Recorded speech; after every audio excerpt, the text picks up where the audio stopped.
On this day, April 22nd, 1970, activists across the country gathered to hold soul-searching discussions about environmental issues. This first Earth Day was a hit. 35,000 speakers, 20 million participants, attending over 12,000 events across the country. Most of the major environmental regulations and organizations that we know today, the Environmental Protection Agency, the Clean Air and Clean Water Acts, and the Sierra Fund, grew out of that inspirational day in the spring of 1970. My commitment to the environment was awakened that day. I was at that first Earth Day march in San Francisco.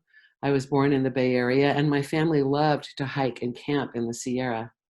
I remember my parents driving me and a friend to Earth Day in San Francisco and dropping us off.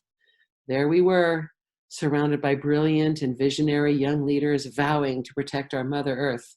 I was inspired and in my element. I turned 13 2 days later.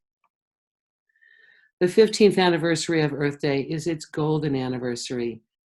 Gold, a loaded word in California, where the heavy footprint of the gold rush shaped our landscapes and our peoples from the Sierra to the sea. Gold, so ironic, a movement that I joined that spring day 50 years ago, has led me to work to restore the Sierra Nevada, ground zero of the 19th century gold rush, as CEO of the Sierra Fund. Our publication on this subject, Mining's Toxic Legacy, released in 2008, was the first to look and really see what happened to the rivers, the meadows, the forests, the animals and fish, the First Nations people who had been stewarding this land for thousands of years before contact with Europe nearly annihilated them. It contained an action agenda that has inspired and energized our work to restore this place, to restore our ecosystems and our communities. Over the next 15 weeks, the Sierra Fund will make weekly presentations focusing on each element of our strategic approach to restoring our Sierra Nevada.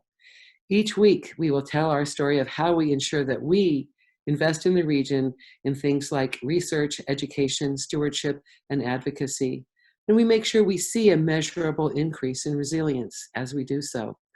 We will show you the meadows, forests, trails, and people that we are working with, from cowboys to Indians to fish biologists to mining engineers.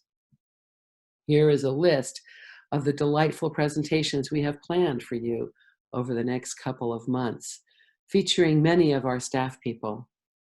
After each presentation, we will hold a 45-minute lunch talk for folks that have joined the Zoom, an opportunity to ask questions, challenge information, or generally get to know each other's work a little better.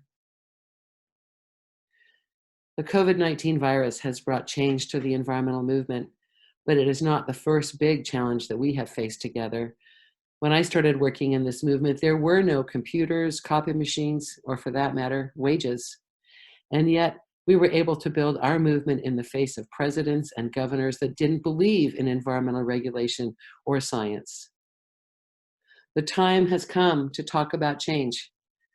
Over the last 50 years, we have won many battles, and yet sometimes our goals seem further away than ever.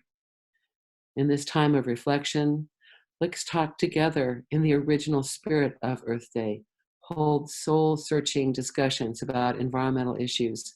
Think together about how to use this time to pivot towards a more resilient future for the Sierra Nevada. The Sierra Fund is ready. Join us. And happy golden anniversary, Earth Day.